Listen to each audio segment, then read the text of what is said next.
கட்சி விரோத செயல்களில் ஈடுபட்டதாக கூறி ஜி.கே. மணியை பாமகவிலிருந்து நீக்குவதாக அன்புமணி அறிவித்துள்ளார்.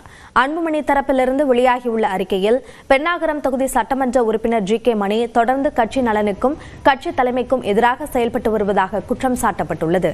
இந்த நிலையில் கடந்த 18ஆம் தேதி கட்சி அமைப்பு விதிப்படி அடிப்படை உறுப்பினரில் இருந்து அவரை ஏன் நீக்கக்கூடாது என்று ஒரு வாரத்திற்குள் விளக்கம் அளிக்கும்படி ஜி.கே. மணிக்கு நோட்டீஸ் அனுப்பப்பட்டதாக கூறப்பட்டுள்ளது.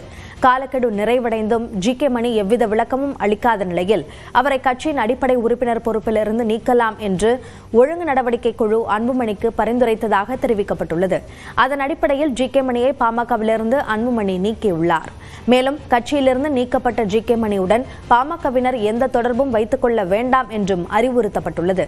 அண்மையில் செய்தியாளர்களை சந்தித்த ஜி.கே. மணி அன்புமணியை கடுமையாக விமர்சித்திருந்த நிலையில் இந்த நடவடிக்கை எடுக்கப்பட்டுள்ளது.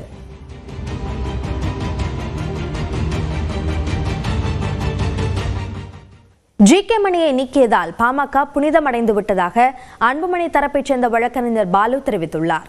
ஜெயங்கொண்டத்தில் செய்தியாளர்களிடம் பேசிய அவர், திமுக சொன்ன வேலைகளை ஜி.கே. மணி செய்து முடித்துள்ளதாக விமர்சித்தார். பாட்டாளி மக்கள் கட்சியிலிருந்து அவர் நீக்கப்பட்டதன் மூலமாக பாட்டாளி மக்கள் கட்சி இன்றைக்கு புனிதமடைந்திருக்கிறது.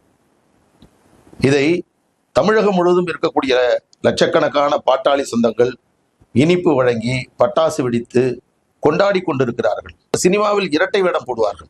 அதுபோன்ற இரட்டை வேடத்தை அவர் இந்த பிரச்சனை உருவானதிலிருந்து கடைபிடித்தார். இப்பொழுது இருக்கக்கூடிய இந்த நிலைப்பாடுதான் அவருடைய உண்மையான சுயரூபம்.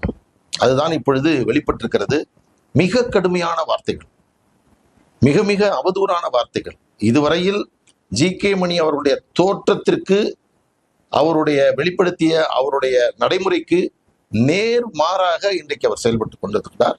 அதைத்தான் இன்றைக்கு கட்சி இந்த முக்கியமான முடிவை எடுத்திருக்கிறது. தன்னை கட்சியிலிருந்து நீக்க அன்புமணிக்கு அதிகாரம் இல்லை என ஜி.கே. மணி விளக்கம் அளித்துள்ளார். சேலத்தில் செய்தியாளர்களிடம் பேசிய அவர், தன்னை கட்சியிலிருந்து நீக்கியதாக அன்புமணி தரப்பு அறிவித்தது குறித்து கருத்து தெரிவித்தார். பாட்டாளி மக்கள் கட்சியில் என்ன அதிகாரம் இருக்குது, தகுதி இருக்குது? தகுதியே இல்லாத ஒருத்தர் நீக்கினதாகுது நான் பார்க்கல. பார்த்தவங்க சொன்னாங்க அது கையெழுத்து கூட இல்ல, மொட்டையா இருக்குதுன்னு சொன்னாங்க. இல்லையா? கையெழுத்தே இல்லை. அது கையெழுத்து போட்டாலும் அது செல்லாதுங்கிறது வேற. யாரோ கொடுத்துருக்காங்க, எங்க இருந்தோ வந்தது ஒரு செய்தி. அந்த செய்தியை நாங்க பெருசா எடுத்துக்கல, ஒரு பொருட்டா கூட எடுத்துக்கல.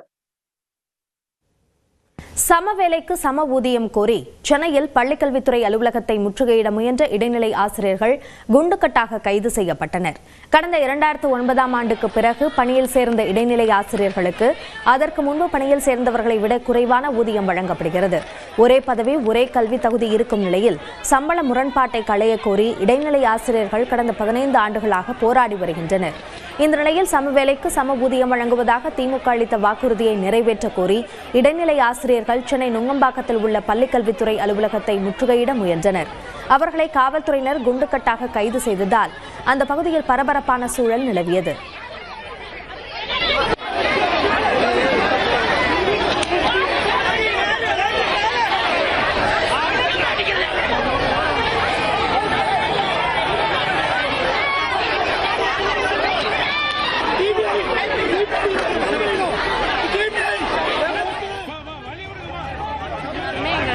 இந்த கோரிக்கையை நிறைவேற்றல. திமுக அரசு கண்டிப்பா எங்களுக்கு இந்த கோரிக்கையை நிறைவேற்றணும்னு தேர்தல் அறிக்கை 311 கொடுத்திருந்தாங்க. ஆனாலும் நிறைவேற்றல.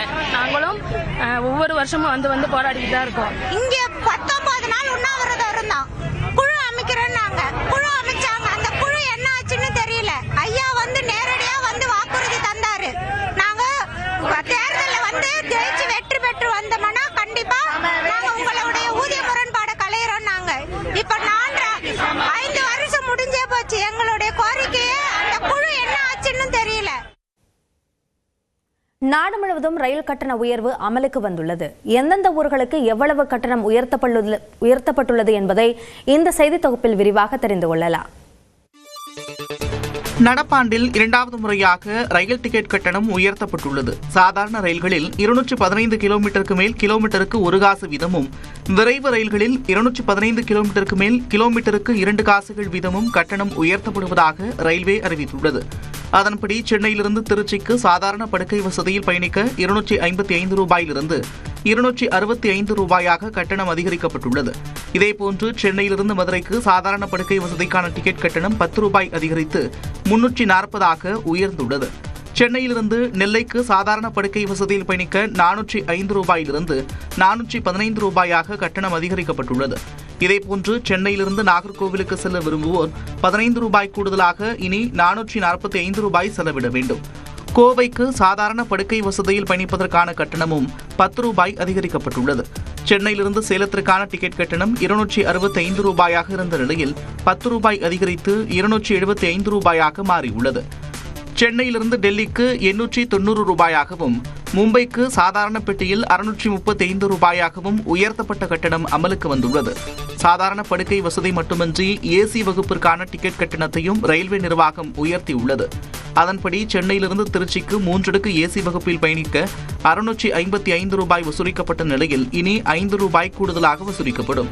இதேபோன்று சென்னையிலிருந்து மதுரைக்கு 3 அடுக்கு ஏசி வகுப்பிற்கான கட்டணம் 845 ரூபாயிலிருந்து 10 ரூபாய் அதிகரித்து 855 மாறியுள்ளது. சென்னையிலிருந்து நெல்லைக்கான கட்டணம் 15 ரூபாய் உயர்த்தப்பட்டு 1065 ரூபாயாக மாறியுள்ளது. இதேபோன்று சென்னையிலிருந்து நாகர்கோவிலுக்கு 3 அடுக்கு ஏசி வகுப்பில் பயணம் செய்ய விரும்புவோர் 1125 ரூபாய்க்கு பதிலாக இனி 1140 ரூபாய் செலவிட வேண்டும். சென்னையிலிருந்து கோவைக்கு 855 ரூபாயாகவும் சேலத்திற்கு 685 ரூபாயாகவும் கட்டணம் அதிகரிக்கப்பட்டுள்ளது. சென்னையிலிருந்து டெல்லிக்கு 3 அடுக்கு ஏசி வகுப்பில் பயணிக்க 2185 ரூபாயிலிருந்து 2235 ரூபாயாக கட்டணம் அதிகரிக்கப்பட்டுள்ளது. இதேபோன்று சென்னையிலிருந்து மும்பைக்கு 3 அடுக்கு ஏசி வகுப்பில் பயணம் செய்ய விரும்புவோர் 1585 ரூபாய்க்கு பதிலாக இனி 1615 ரூபாய் செலவிட வேண்டும். இந்நிலையில் பழைய கட்டணத்தின்படி ஏற்கனவே முன்பதிவு செய்தோரிடம் கூடுதலாக கட்டணம் வசூலிக்கப்படாது என்று ரயில்வே நிர்வாகம் தெளிவுபடுத்தியுள்ளது.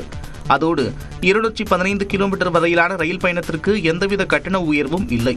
மேலும் புறநகர் ரயில்கள் மற்றும் மாதாந்திர சீசன் டிக்கெட் கட்டணங்களில் எந்தவித மாற்றமும் இல்லை என்று ரயில்வே நிர்வாகம் தெரிவித்துள்ளது. ரயில் கட்டண உயர்வுக்கு பொதுமக்கள் தெரிவித்த கருத்துக்களை தற்போது பார்க்கலாம். ரயில்வே துறையில் இப்போ பெரும்பாலான டெவலப்மெண்ட் எல்லாம் பண்ணிட்டு இருக்காங்க. இதை கேமரா மாற்றம், மக்களுக்கு பொதுமக்கள் வர்றவங்களுக்கு எல்லா ஸ்பெசிலிட்டிஸும் பண்ணிட்டு இருக்காங்க. அப்படி இருக்கிற பட்சத்தில் இந்த 215 கிலோமீட்டருக்கு ஒரு பைசாங்கிறது பெரிய விஷயமா தெரியல.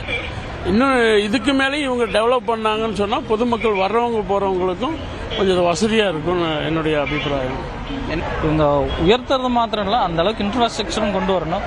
ரெண்டாவது வட இந்தியர்கள் பெரும்பாலான டிக்கெட் எடுக்காம அண்டர்சர்வ்லையும் ஏசி கோச்லையும் உட்காந்துட்டு அடாவடித்தனம் பண்றது, இந்த மாதிரி விஷயங்களை நார்த் இந்தியாவில் ஃபர்ஸ்ட் அவங்க ரெடி பண்ணிட்டாங்கன்னா இதெல்லாம் ரொம்ப யூஸ்ஃபுல்லாக இருக்கும். பட் அது அந்த மாதிரி அரசாங்கம் வெறுமனே உயர்த்தி காசு உயர்த்துறதுனால மாத்திரம் எல்லாமே இங்கே நடந்துட போறதில்ல. ஆல்ரெடி பே பண்ற அமௌண்ட்கே சேஃப்டி மெஷர்ஸும் சரி, மெயின்டெனன்ஸும் சரி, அந்த அளவுக்கு பீப்புள் கிட்ட எக்ஸ்பெக்ட் பண்ண முடியல. நாங்களே டிராவல் பண்ணும்போது நிறையா எங்களுக்கு சில விஷயம்லாம் தேவையான விஷயம் கிடைக்கிறது இல்லை. ஸோ அந்த சாட்டிஸ்ஃபேக்ஷன் லெவல் இந்த 1 பைசேன்றது சின்ன விஷயம் இருந்தாலும் மேக்ஸிமம் லாங் ஜேர்னிஸ்க்கு தான் ட்ரெயின் ட்ராவலே பார்ப்பாங்க. இப்போ லாங் ஜேர்னிஸ் போகிற அளவுக்கு அந்த 1 பைசேன்றதுமே ரொம்ப அதிகமான ரேட் தான்.